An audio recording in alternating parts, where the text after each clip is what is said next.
네, 안녕하십니까. 김선생의 서울 이야기를 진행하는 강사 김효입니다. 이번 시간에는 뽕밭이 콘크리트 숲으로라는 제목으로 이야기를 나눠보도록 하겠습니다.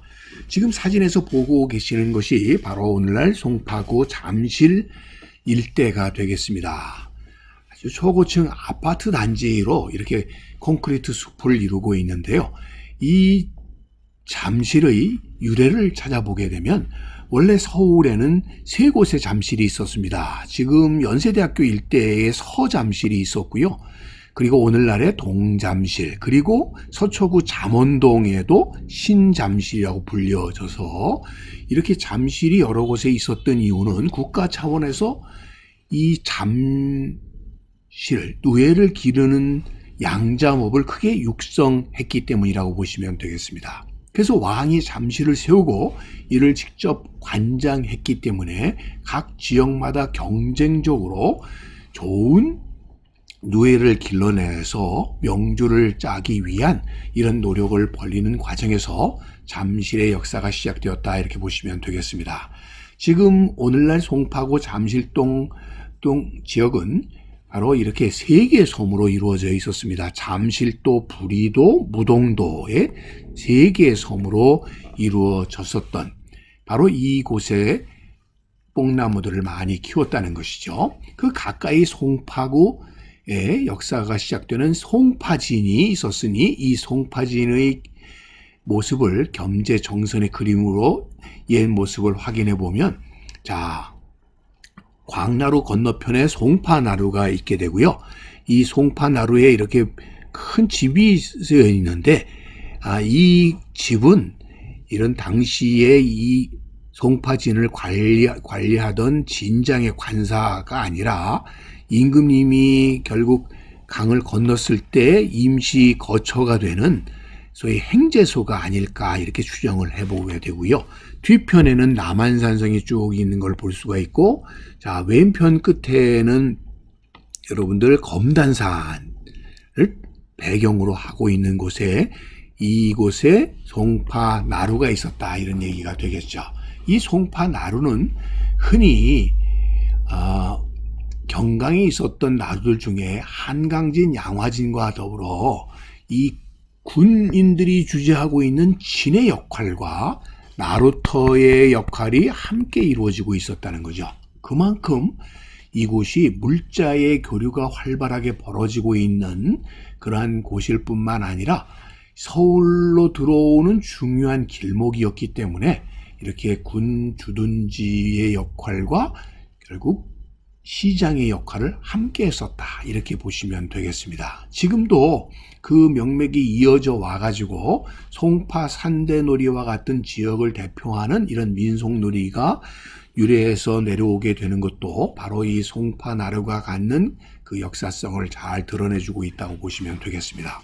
그런데 조금 지금의 모습과는 다르게 역사를 거슬러 돌아가게 되면 1967년도에 이 항공사진을 보게 되면 오늘의 한강과는 참 물길이 달랐다는 것을 알 수가 있습니다. 지금은 물길이 끊어져 버린, 여러분들 요 지금 보이는 게 나루로서 이후에 만들어졌던 다리 광진교가 되겠고요. 이 건너편 지역이 지금 같으면 여러분들 워커힐 호텔이 있는 아차산 지역이 바로 되겠죠. 이게 아차산이 될 테고요. 자, 원래 한강의 본류는 이렇게 흘렀습니다.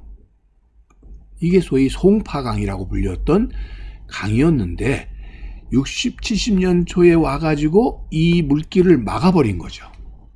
그러면서 이 새로운 물길이 본류가 돼버리게 된 것입니다. 그래서 이것이 신천강이 되겠는데, 바로 신천강이 본류가 되면서 이 송파강이 막히게 된 거죠. 자, 그래서 원래 잠실 섬이 있었던 지역은 다 육지화돼 버리게 되고 새로운 물길이 이렇게 뚫렸다, 이렇게 보시면 되겠습니다.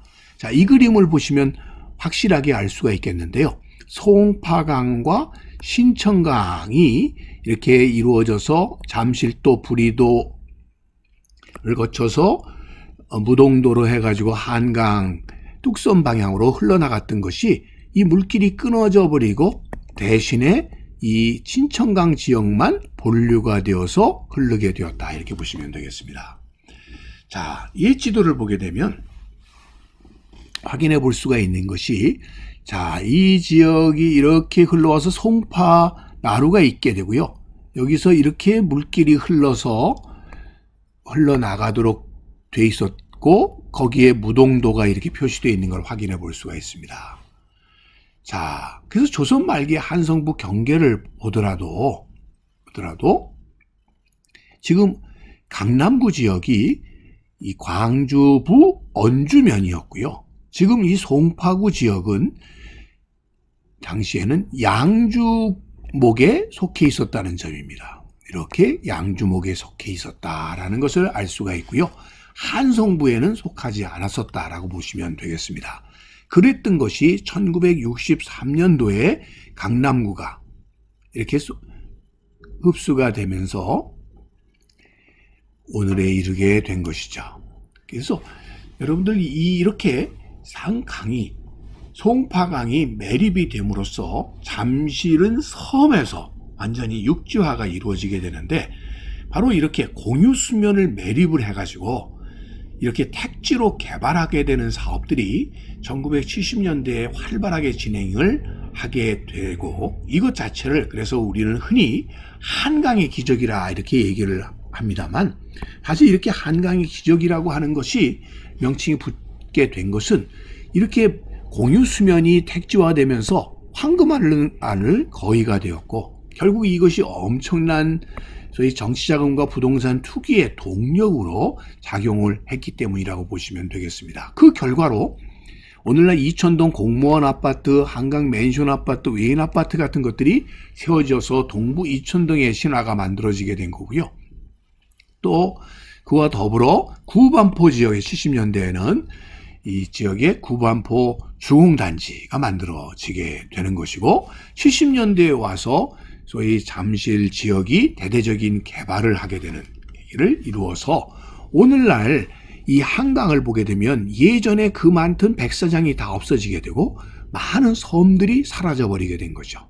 그래서 선유봉이었던 게 선유도로 바뀌어 버리게 되고, 난지도는 섬에서 무트로, 여의도가 이제는 제방이 둘러싸여 있는 말 그대로 여의도로, 그리고 밤섬은 폭파해서 여의도 제방을 쌓는 데 사용을 하게 되었고, 중지도라고 해서 한강대교의 중간 인공섬이 생겨나기도 했고요. 저자도라는 섬도 압구정동의 개발과 더불어 사라지게 되었고, 이 부리도 잠실도라고 하는 것도 유로가 변경되게 되었고, 다만 석촌호수가 그 흔적으로 남게 되면서 오늘날의 한강의 모습은 대부분 거의 직선화된 이런 모습으로 바뀌게 되었다, 이렇게 보시면 되겠습니다. 자, 60년대만 하더라도 이렇게 한강의 모습은 오늘날과는 사뭇 달랐다라는 것을 확인해 볼 수가 있겠죠. 자, 지금 뚝섬 쪽에서 건너편 지금의 강남구 지역을 바라보면서 찍은 사진이 되겠고요. 이거는 거꾸로 지금의 한강 남쪽 강남구 청담도 지역에 있었던 숫골나루에서 뚝섬 쪽을 바라보고 찍은 사진이 되겠습니다. 자, 여기에 나루가 이렇게 발달했었던 한강의 모습을 확인해 볼 수가 있겠습니다. 자, 이렇게 잠실의 섬이 송파강과 신천강으로 이렇게 둘러싸여 있었던 말 그대로 섬이었던 지역이 점차 개발이 되기 시작하면서 이렇게 구역이 나눠지게 되고, 그래서 신천동과 잠실동이 구역이 나눠지면서 이렇게 차차 도시로서의 기능들을 갖기 시작하게 되었고요.